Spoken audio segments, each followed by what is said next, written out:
great. So it's really good to welcome you to another one of our conversations. Today, we're really pleased to be joined by Dr Meic Pearse, and we're going to be talking about various topics within the Religion, Peace and Conflict module, about whether religion, Christianity is a source of violence or not, and probably other areas as well. Thank you so much for joining us. Would you like to tell us a little bit about yourself, maybe what you do, what church you go to? Thanks. Yeah, it's great to be with you.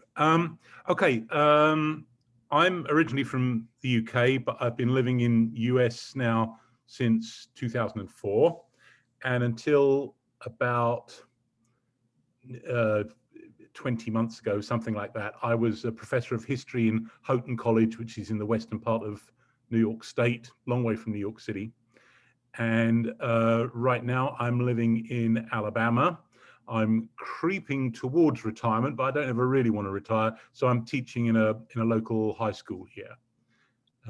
History, I'm really a church historian. Before I moved to the States, I taught church history and led the theology degree program in the London School of Theology. So, brilliant. Thank you so much for joining us.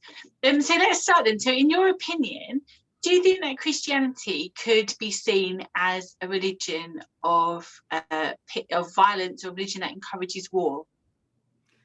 Well, I'm going to give a horrible academics answer to that. There's two answers. It depends. If we're talking sociologically and historically, yes, because people will fight for their culture, and Christianity has been, for better or worse, culture defining for the West, by which we mean the historically Catholic and in more recent centuries also Protestant areas, which is basically Western and Central Europe, and then the Americas, and in the Orthodox East as well. So are people prepared to fight for those things? Or have they been? Yes, they certainly have. And they've also been prepared to fight one another over what seemed to them to be major differences. Right, that's the historical sociological bit. I want to say that Christianity in itself, as it is in the early centuries of the Christian church, when there was a much clearer understanding of what the message of Jesus was and what the New Testament is teaching, no, it not only was it not that, but it cannot be that, because Christianity is not a program for running wider society. It is Jesus calling people out of the world to follow him. Now, that doesn't mean that the Christian then can't engage in wider society where that wider society will allow them. And of course, we're now moving again into a situation where increasingly that's not allowed. And that has been true in many periods of the past, and it was certainly true for the first 3 centuries of Christianity. So, but where it is allowed, Christians can certainly participate. But what they can never, in my view, legitimately say is, this is a Christian political opinion, or this is where Christianity leads you in terms of politics or economics or something like that. I mean, it's not that I have opinions on all of those things, but I would never underwrite them by saying, and this is even a Christian view, let alone the Christian view, because in Christianity properly understood, there isn't one. Yeah. So people could enter wars for their own reasons and be a Christian at the same time. But in your view, Christianity cannot be the sole purpose to be at war, because it's not like a political. It couldn't even be one of the purposes to be at war. Yeah. Yes. I mean, well, except perhaps in the skewy sense that I might, for example, I might engage in a war to defend people who are in danger of being massacred or something like that. But I think I would be doing that mostly as a tolerable human being, although of course Christianity is going to be part of my motivation. Yeah. But it can never be part of my motivation for fighting this person here, because that's not what Christianity is. Brilliant. Okay, thanks. So moving on slightly, people maybe studying GCSE RE or just the man on the street maybe have an opinion that the New Testament and Jesus is quite pacifist, is quite anti-war, but sometimes people have a view of the God of the Old Testament as quite warmongering, and there's a lot of violence in the Old Testament. Do you think that's a fair assessment, and why or why not? Actually, I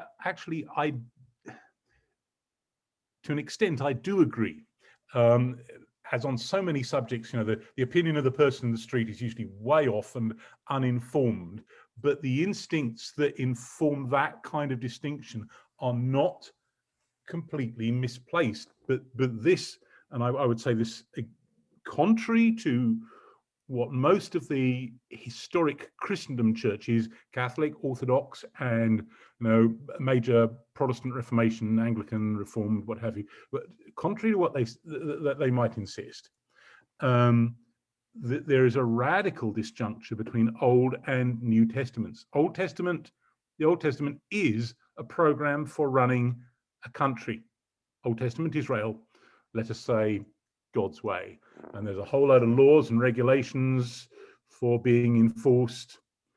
And the whole point of the Sermon on the Mount, and anybody who doubts this, just go back and reread what Jesus has to say there, is that his instructions, not only are they not intended to be made a public law, they're not even capable of it. Moses says to you, but I say to you, that you've sinned even if you're angry in your heart. How are you going to turn that into a public law? Moses says to you, and there's a whole load of stuff, ferocious stuff about adultery. I say to you, the person who looks on a woman with lust has already committed adultery in his heart. Okay, societies could make a law against adultery. And in many societies they have, and in some places they still do. But it's not possible to make a law against somebody having lust in their heart. You can impose a particular religion, and various religions, including, ironically, Christianity, have been imposed on whole societies. But the whole point of I say to you, when you pray, go into your room in secret, and your Father who sees in secret will reward you. The whole point of that, it can't be made into a public law. We can reallocate resources from the rich to the poor via taxing the former and paying benefits to the latter, and many societies do this today. But Jesus says, when you give to the poor, don't let your right hand know what your left hand's doing. The whole point is it can't be made a public law. So there's this radical Old Testament, New Testament disjuncture. So coming back to the whole war issue, of course, all societies that exist and ever have existed have come into existence as a result of war. States create themselves by violence, and they maintain themselves by the implied threat of violence. And obviously, you and I all have a much more civilized life if the threat recedes into the background and we all just do as we're told because the laws have existed for a long time. This is all very nice, and life is much better that way. But when push comes to shove, the violence has to come to the front again, right?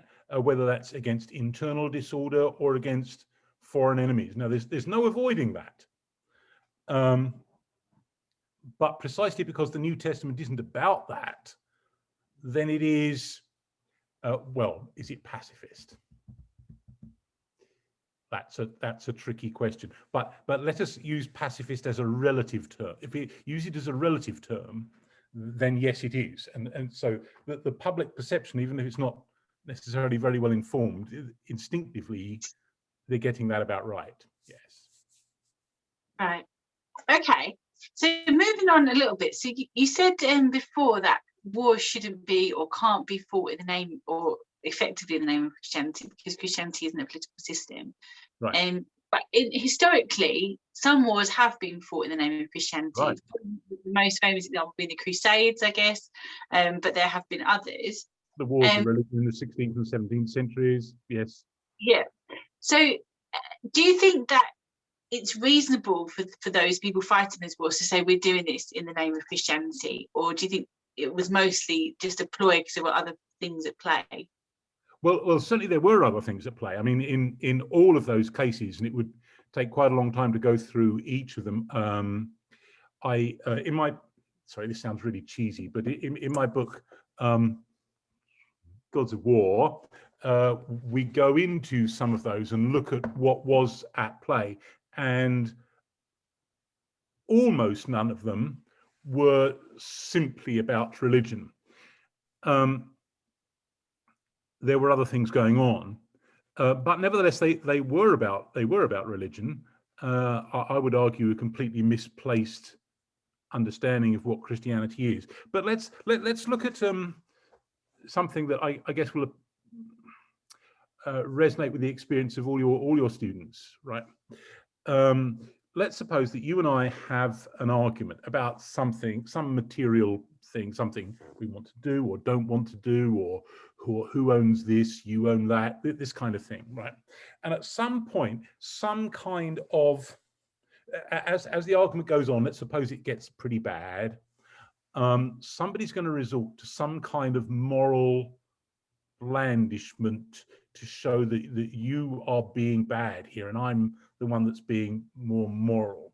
And at a fairly early point, particularly in religious societies, religion is going to be brought out because that trumps everything else in terms of moral clout, right? And so lots of times, even at an individual level, never mind at a societal level, people will claim to be fighting for religion where the concerns are actually far more mundane. And we see this also even in politics today. I mean, disgracefully, of course, in America, but elsewhere, where religion is merely so much legitimating patter that puts me in the right for the other things that I'm really contending for. And we see this, for example, where people who are, I'm trying not to name names here, but there are people who are pretty blindingly, obviously not particularly pious or religious, end up waving all this stuff around because it's the ultimate moral combat gear. And of course, that's precisely what God's not about. That's precisely not who Jesus is. So for those of us who are Christians, it can be embarrassing, but then we need to meticulously disarm all that garbage and be careful not to fall into the same trap ourselves.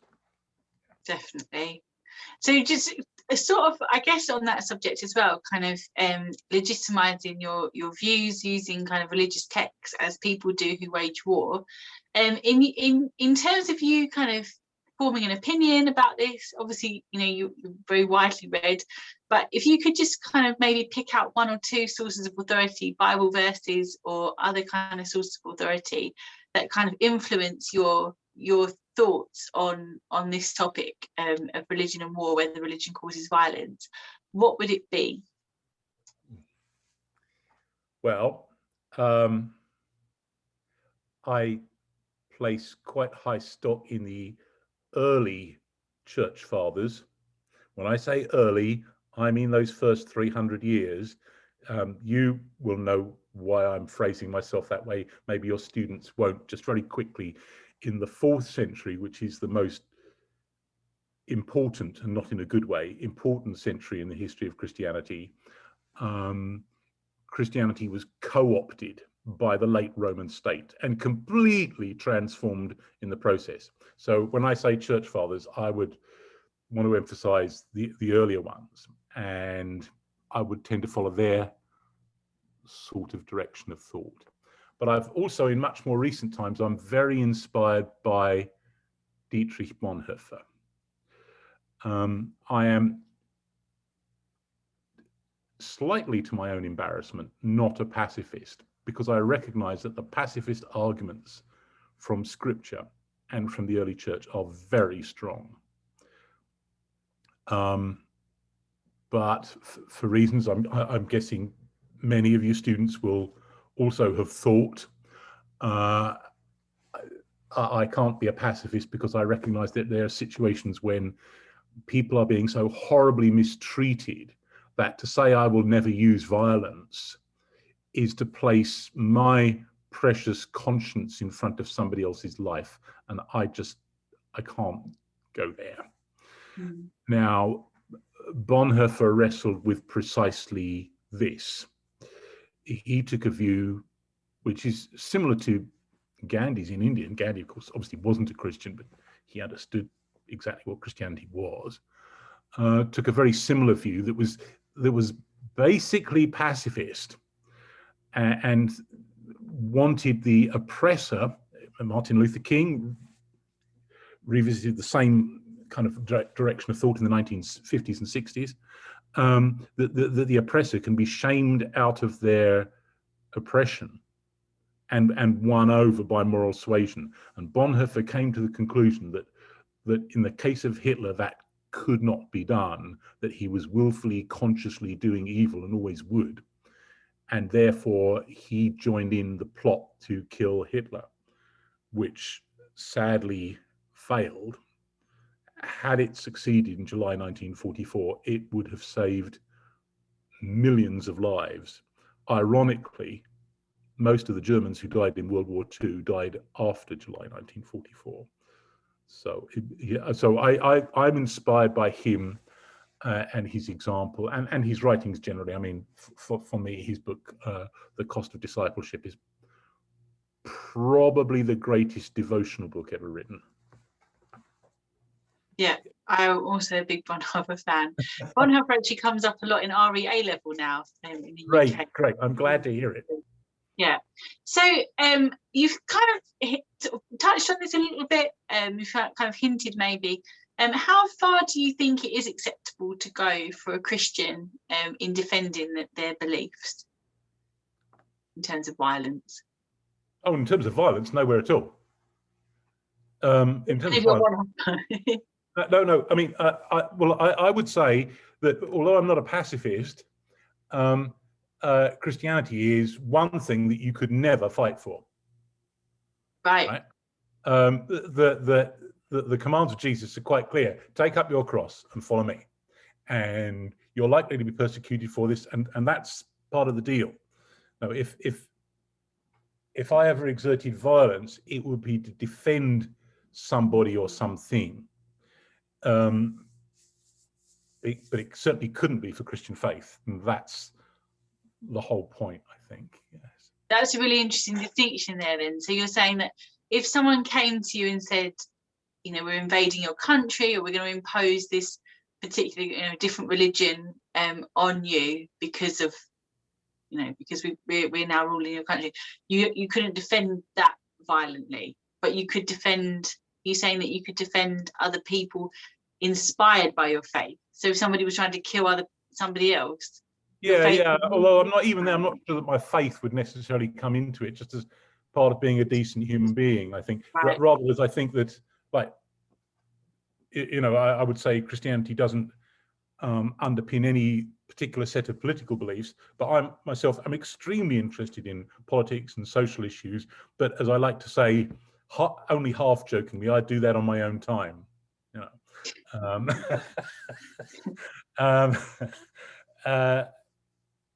There's no way I would express those particular thoughts and say, and this is what a Christian should think, or I say this because I'm a Christian. Loads of people talk that way, and it doesn't matter if they're right, left, center, anything else, upside down. They're talking nonsense because that's not what Christianity is. Yeah. Okay. So what it's doing what I mentioned a few minutes ago, which is using the religion as a moral cudgel to uphold some set of beliefs that are actually held on other grounds. Right. I see.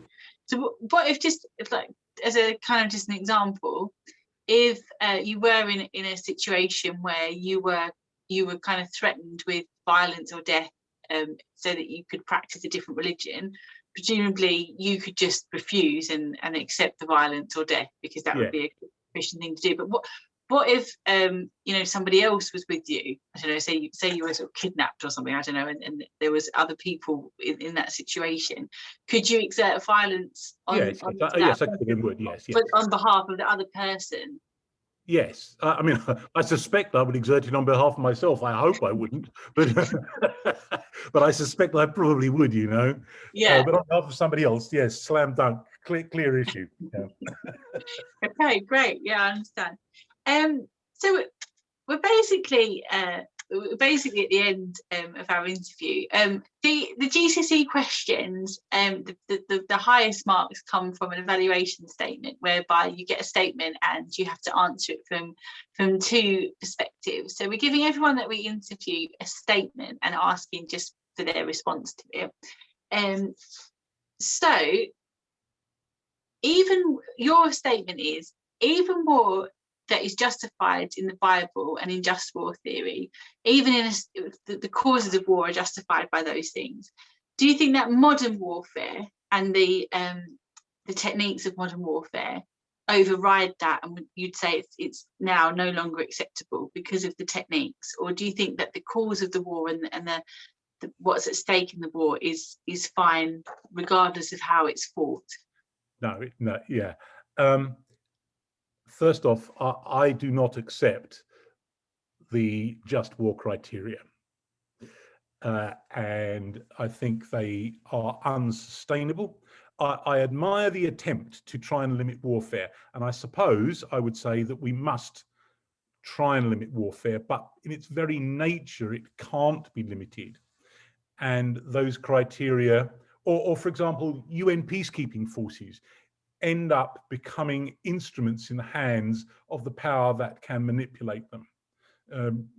Go back and look at the Bosnian War in the 1990s and see what happened there, just as a for instance. And I mean, we could go through blow by blow each of the criteria, but I go through it in Gods of War. So if anybody's interested, they could take a look at that, looking at the just war criteria there. But I think that modern conditions of warfare have shown how completely unsustainable those are. And this is true at the top end of warfare and at the bottom end of warfare. Let's take the top end of warfare. How can the use of nuclear weapons possibly be justified by just war criteria? They can't. And yet, if we are able to have such weapons and don't, we are effectively disarmed against the evil power that has them and will use them. Because it's all of a continuum with, you know, the most primitive people, and one of them invents a sword. Well, are you going to have a sword as well or not? The argument is all of a continuum. And this just illustrates that war is not capable of being constrained within just war criteria or anything else. It is radical evil. Now let's look at the bottom end of warfare. Look at something that's happened increasingly over the last generation or so in many parts of the world, and that is the use of child soldiers. Okay, here you have a gun and you're on guard in a village in Sierra Leone late at night during the civil war there a few years ago. And you see coming towards you a whole bunch of child soldiers.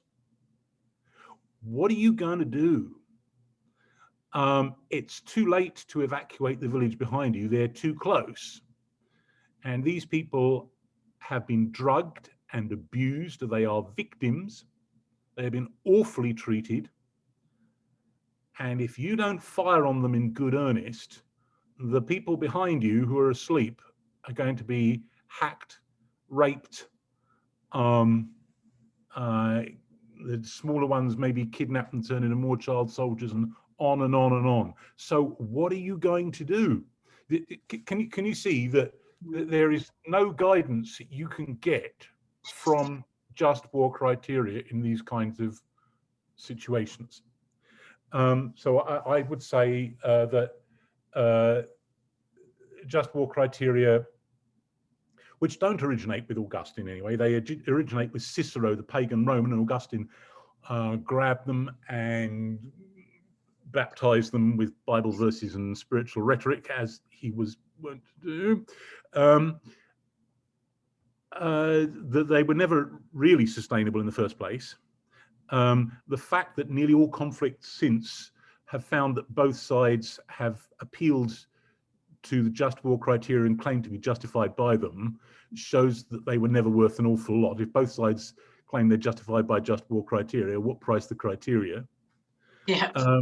And now here we are in the postmodern world, and in all kinds of scenarios, whether the sort of the big weapons or the really grisly stuff down the bottom, the whole possible basis for it simply disintegrates upon examination. So I want to say that war is radical evil. It's not capable of being constrained, and the worst thing about it is that it doesn't even allow you and me the option really of washing our hands and walking away from it, because thereby we're delivering up the innocent to be devoured by the wolf, let us say.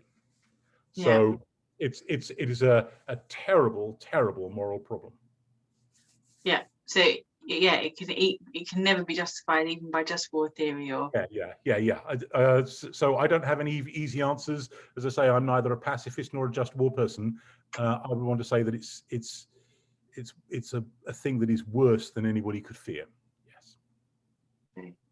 Okay, well, thank you. We've come to the end of our conversation. It's been really enlightening, and I'm sure that everyone watching this will have found it really useful. Thank you so much for joining us. Okay, thank you. All right.